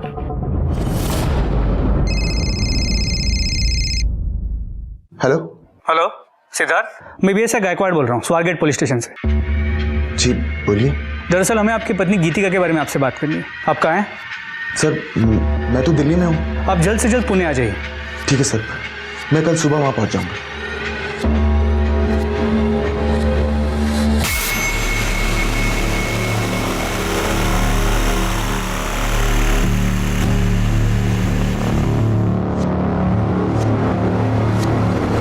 सिटी दिल्ली में कल सुबह तक पुणे आ जाएगा। कोई और नंबर है क्या? देखो कुछ नंबर्स है सर, इनमें से एक कानपुर का नंबर है। ये शरद बता रहा था कि उसकी माँ कानपुर में रहती है, शायद उनसे बात करती होगी। और कोई है? सर और एक है, किसी अमन का नंबर है। एक काम करो, गीतिका की माँ को फ़ोन करके इन्फॉर्म करो, और ये अमन और सिद्धार्थ दोनों के कॉल डिटेल्स, मोबाइल लोकेशन निकालो। सर स्ट्रॉन्ग है ना? एक मिनट। यश आ गए तुम। अब मुझे ना मिलवाना है किसी से। फाइनली आप मिल गए। अरे अरे क्या कर रही है? पहली मुलाकात में डराएगी क्या मेरे पति को? यश ये दोनों ना मेरी बहुत पुरानी और बहुत क्लोज फ्रेंड्स हैं। ये है हिना और ये है नुपुर। ये दोनों पुणे में ना बैंक पीओ एग्जाम्स के लिए आई हैं। आई मुझे यहाँ नहीं रहना है, मुझे ले चलना अपने साथ। क्या हुआ बेटा, तू रो क्यों रही है? यहाँ कुछ भी ठीक नहीं आई। अरे हुआ क्या, वो तो बता। मैं तुझे अब क्या बताऊँ आई, बस यहाँ पे कुछ अच्छा नहीं है। तू सब्र रख, तू पहला रोना बंद कर। हाँ शांत हो जा, मैं कुछ न कुछ करती हूँ। हाँ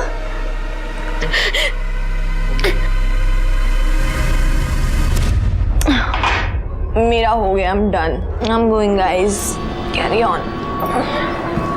मेरा भी हो गया। Enjoy guys.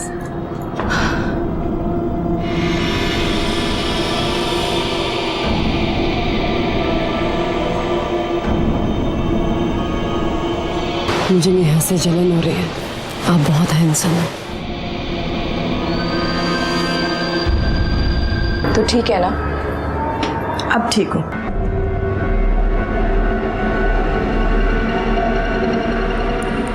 तू जानती है ना मैंने तुझे कितना मिस किया है। I miss you too. I love you. I love you. Sir Aman आ गया, बुला उसे। डॉक्टर अमन, आपकी गीतिका से कई बार बात होती थी। जी सर, मेरी पेशेंट थी वो। तो आप अपने हर पेशेंट के साथ रात को 2-2 बजे भी फोन पर बात करते हैं? नहीं सर, वो एक्चुअली उसकी प्रेगनेंसी में कुछ कॉम्प्लिकेशंस थी सर। उसे जब भी कोई प्रॉब्लम होती थी मुझे कॉल करती। उसका पति उसके साथ आपके क्लिनिक पे आता था? नहीं सर, कभी भी नहीं, वो हमेशा अकेली आती थी। आप कभी उसके घर गए? 1-2 बार गया था सर, उसकी तबीयत थोड़ी खराब थी, इसलिए मुझे ही विजिट के लिए जाना पड़ा था। लेकिन आपकी मोबाइल लोकेशन ये बताते हैं कि आप उस एरिया में अक्सर आया जाया करते हैं। सर उस एरिया में मेरे काफ़ी सारे पेशेंट्स हैं, तो मुझे जाना पड़ता है। ठीक है, आप जा सकते हैं। अगर ज़रूरत पड़ी तो हम आपको वापस बुला लेंगे। जी थैंक यू। गायकवाड़, गीतिका की माँ और सिद्धार्थ का क्या हुआ? सर गीतिका की माँ से फ़ोन पर बात हुई, वो पहुंची रही है, और सिद्धार्थ ने बताया था कि वो दिल्ली में पुणे आज सुबह ही आ जाएगा, तो ऑन द वे होगा। पीएसआई राणे को फॉलोअप करने को बोल दिया है। सर सिद्धार्थ का फ़ोन बंद आ रहा है सर। मैंने उसके सारे डिटेल्स निकाले सर, वो दिल्ली नहीं गया है सर। कल रात जब इनसे उसकी बात हुई वो पुणे में ही था, उसके बाद से उसका फ़ोन बंद आ रहा है सर। मैंने उसके नंबर से उसकी लोकेशन ट्रेस की, जिस रात गीतिका का खून हुआ उस रात उसकी लोकेशन वहीं पर थी। गायकवाड़, फौरन उसके घर जाके पता कर। सर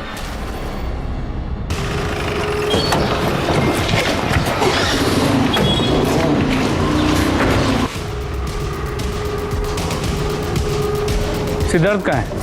पता नहीं सर, कहीं गया होगा। अच्छा, वो और उसकी पत्नी यही रहता है ना? सर सिद्धार्थ कभी पत्नी के साथ यहाँ आया ही नहीं, वो तो अकेला ही रहता है। अकेले? हाँ सर।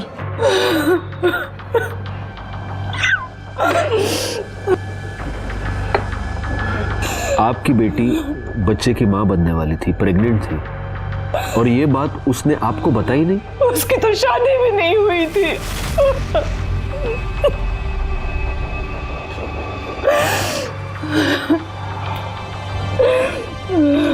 आई एम सॉरी, ये गीतिका की लाश की तस्वीर है, लेकिन इस तस्वीर में उसने मंगलसूत्र पहना हुआ है, उसके माथे पर सिंदूर है। प्लीज देखिए।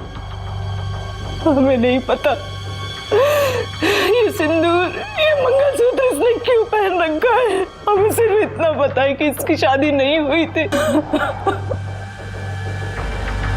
लेकिन ये जहां पर रहती थी वहां पर लोगों को यही पता था कि वो शादीशुदा है। इनफैक्ट उसका पति सिद्धार्थ फ्लैट दिलवाते वक्त उसके साथ था। सिद्धार्थ? लेकिन वो तो उसका बॉयफ्रेंड था। और बेटा क्या करते हो? आंटी मैं सॉफ्टवेयर इंजीनियर हूँ। अरे वाह, मैं गीतू को बुलाती हूँ। हाँ? गीतू, लड़का तो बहुत अच्छा है, बोल तो शादी की बात कराओ। क्या माँ, आप भी? हमने कितनी बार उससे कहा कि अगर सिद्धार्थ तुझे पसंद है तो तू उससे शादी कर ले, लेकिन हर बार टालती रही। कहती थी अभी मुझे एक दूसरे को जानने का समय चाहिए। देखिए, आपकी बेटी के साथ जो भी हुआ है उसका मुझे बेहद अफसोस है। वैसे गीतू कुछ दिनों से बहुत परेशान थी। उसने फोन पर 5 लाख रुपए मांगे थे। इतने पैसों की उसे क्या जरूरत थी? राम जाने, मेरी बच्ची को मारने वाले को भगवान बहुत बड़ी सजा देगा, बहुत बड़ी सजा देगा।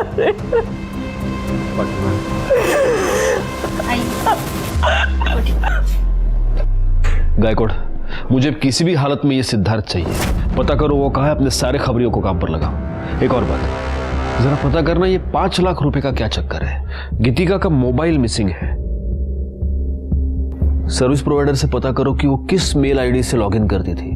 उसके सारे मेल्स चेक करो। सर, गीतिका की माँ की बातें सुनकर मुझे बहुत अजीब लगा। अगर गीतिका की माँ गीतिका और सिद्धार्थ की शादी करवाने को तैयार थी तो फिर आखिर गीतिका ने बिना बताए शादी क्यों की और ये बात अपनी माँ से क्यों छुपाई? फिर मुझे ऐसा लगा कि शायद असल में गीतिका और सिद्धार्थ की शादी हुई ही ना हो, लेकिन फिर भी गीतिका प्रेग्नेंट रही हो और इसीलिए वो उस सोसाइटी में छुप कर रह रही थी ताकि बच्चे की आइडेंटिटी पर बाद में कोई भी उंगली ना उठाए। एक पॉसिबिलिटी ये भी थी कि गीतिका को प्रेग्नेंट करने के बाद सिद्धार्थ ने उस बच्चे को अपनाने से मना कर दिया हो और इसी चक्कर में गीतिका का मर्डर करके वो भाग गया हो। इस केस की सारी कड़ियां काफी उलझी हुई थी और सबसे बड़ा सवाल ये था कि ये सारी कड़ियां अब कहां जाकर सुलझेंगी।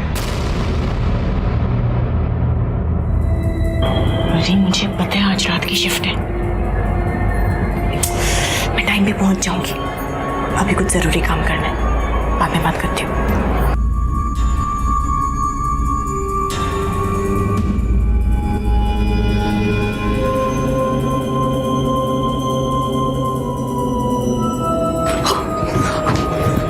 तू यहाँ पे क्या कर रही है?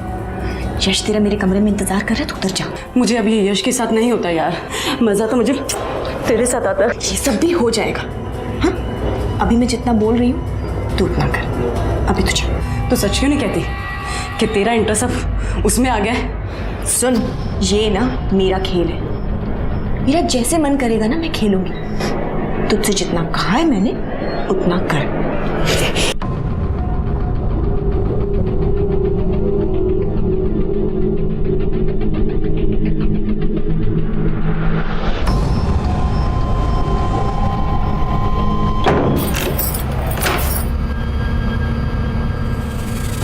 तुम यहाँ क्या कर रही हो?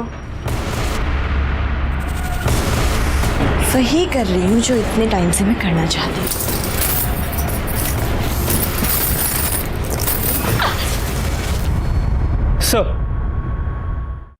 सर, गीतिका की पोस्टमार्टम रिपोर्ट आ गई। मौत का वक्त रात 11 और 2 के बीच है। 5 बार स्टैब किया गया और वो 8 महीने प्रेग्नेंट थी और उसके नाखूनों में किसी के स्किन के फ्रेगमेंट्स मिले।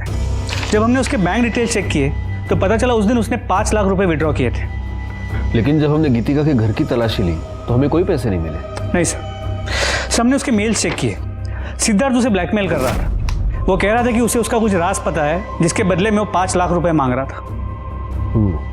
और जिस रात गीतिका का मर्डर हुआ उस रात सिद्धार्थ की मोबाइल लोकेशन गीतिका के घर की ही थी। इसका मतलब ये हो सकता है कि सिद्धार्थ ने गीतिका का मर्डर किया है और वो पैसा लेकर भाग गया है। अगर ऐसा है तो फिर वो कौन हो सकता है जो गीतिका के घर बार बार जाता था?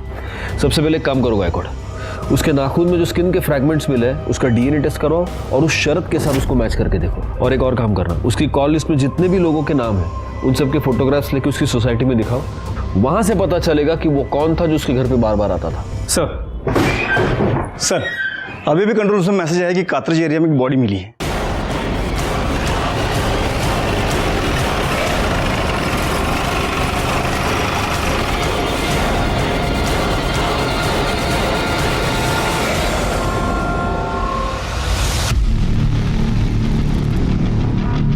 बॉडी को सबसे पहले किसने देखा? मैंने देखा। मैं यहाँ से गुजर रहा था तो अचानक मैंने यश लाश को देखा, तो तुरंत मैंने आपको फ़ोन कर दिया। पाटिल मैडम, बॉडी पे कोई निशान या कुछ और? कुछ नहीं सर। गायकवाड़, मुझे नहीं लगता मारने से पहले इसे मोलेस्ट या रेप किया गया है। देखो गले पर निशान है सिर्फ, मतलब गला दबाकर खून हुआ है।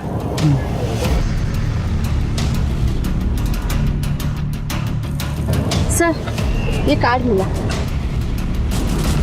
जूनियर आर्टिस्ट यूनियन, लड़की का नाम नेहा है। इस पर इसका एड्रेस है, घर वालों को फ़ोन करो और इस पर फ़ोन नंबर भी है, उससे इसके कॉल डिटेल्स और मोबाइल लोकेशन निकालो।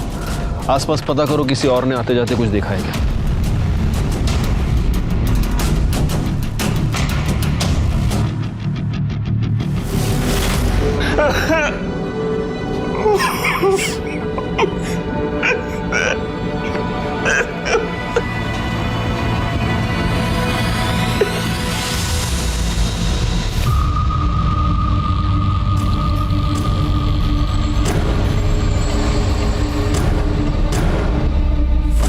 कैसे हुआ ये सब? पता नहीं सर, नेहा जूनियर आर्टिस्ट का काम करती थी, अक्सर नाइट शिफ्ट हुआ करता था। कल भी था, सुबह फोन नहीं उठा रही थी। उसके बाद पता चला कि जहां पर काम करती थी वहां किसी से कोई अनबन, कोई लड़ाई? नहीं सर, नेहा बहुत मैच्योर लड़की थी, हाल ही में शादी हुई थी हमारी। ये दोनों कौन है? उसके फ्रेंड्स हैं, नुपुर और हिना। ठीक है, अभी आप जा सकते हैं। Thank you. गायकवाड़, ये नेहा जहां पर शूटिंग करती थी वहां जाकर थोड़ी पूछताछ करो। हो सकता है वहीं पर उसकी किसी के साथ अनबन हो गई हो और इसी वजह से उसका मर्डर भी। सर गीतिका से मिलने कौन आता था ये पता चल गया है।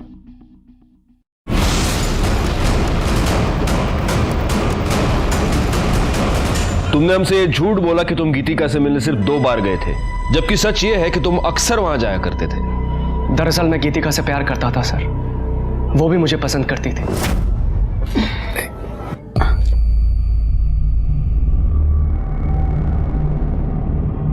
थैंक्स। कोई और भी है जो तुम्हारे बारे में सोचता है? एक बार हाँ कह दो, शादी करना चाहता हूँ तुमसे। हम तुमसे पहले भी कहें, ये नहीं हो सकता। देखो तुम्हारा पति तुम्हारी क्या हालत करके गया है, मेरा विश्वास करो, धोखा नहीं दूंगा तुम्हें। तुम पर यकीन है पर अपनी किस्मत पर नहीं है, ये नहीं हो सकता।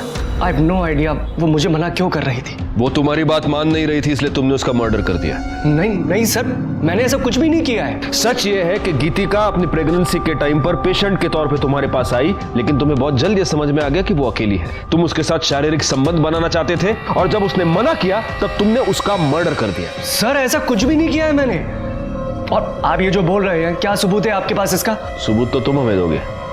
गायकवाड़, इसे ले जाओ और इसे अच्छी तरह से पूछताछ करो और गीतिका के नाखून में जो फ्रेगमेंट्स मिले हैं उससे इसका डीएनए मैच कराओ। ले जाओ इसे। सर मैं आपको बोल रहा हूँ सर मैंने कुछ नहीं किया है। सर मेरी बात सुनिए सर।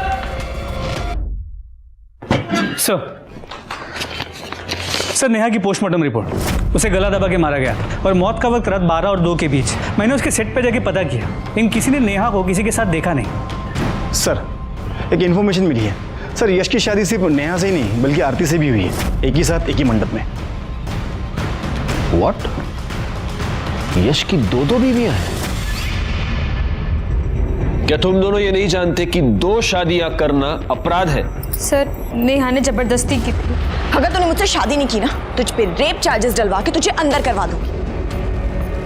तो तुम ये कहना चाहती हो कि ओरिजिनली तुम दोनों की शादी होने वाली थी, लेकिन ऐन मौके पर नेहा वहां घुस गई और इसने इसके साथ जबरदस्ती की कि वो उससे शादी कर ले। तो तुम्हें गुस्सा तो बहुत आया होगा। कहीं ऐसा तो नहीं कि इस गुस्से में तुम दोनों ने ही मिलकर नेहा का मर्डर कर दिया? अरे आप क्या कह रहे हैं सर? मैं नेहा से बहुत प्यार करता था। शादी के बाद तो मैं आरती के पास जाना भी नहीं चाहता था। तो नेहा ही थी जो मुझे बार बार कहती थी कि आरती के पास जाओ। आरती, फिर तुम्हें तो बड़ा गुस्सा आता होगा नेहा पर। नेहा इतनी भी सीधी नहीं थी। ऐसा क्या किया है नेहा ने तुम्हारे साथ कि तुम्हारी आंखों में उसके लिए इतना गुस्सा है? देखो आरती, सच को छुपाने की चाहे जितनी भी कोशिश करो, एक ना एक दिन वो पर्दे के नीचे से बाहर आ ही जाता है। सर, नेहा के कॉल रिकॉर्ड्स और लोकेशन डिटेल्स, जहां उसकी बॉडी मिली थी उससे आधे किलोमीटर दूर उसका फोन स्विच ऑफ हुआ था और उसे आखिरी कॉल किसी लैंडलाइन नंबर से आया था, जो कि एक पीसीओ का नंबर है। तो ये हो सकता है कि किसी ने नेहा को फोन करके बुलाया हो। करड़े सर, जहां पर हमें नेहा की लाश मिली थी उसके आसपास का एरिया दोबारा एक बार चेक करो, हो सकता है वहां उसका मोबाइल मिल जाए। सर मुझे ऐसे लग रहा है कि ये सब कुछ यश ने किया होगा। हो सकता है उसका नेहा का झगड़ा हो गया हो और उसने गुस्से में आके नेहा को मार दिया। एक मिनट गायकवाड़, नेहा के कॉल रिकॉर्ड्स के अकॉर्डिंग वो सिद्धार्थ के टच में थी और उसकी मोबाइल लोकेशन ये दिखा रही है कि जब गीतिका का मर्डर हुआ था उस रात भी नेहा उसी एरिया में मौजूद थी। सिद्धार्थ और नेहा, इन दोनों के बीच कोई कनेक्शन है? नेहा और गीतिका दोनों के पिछले 1 साल के कॉल रिकॉर्ड्स निकलवाए। सर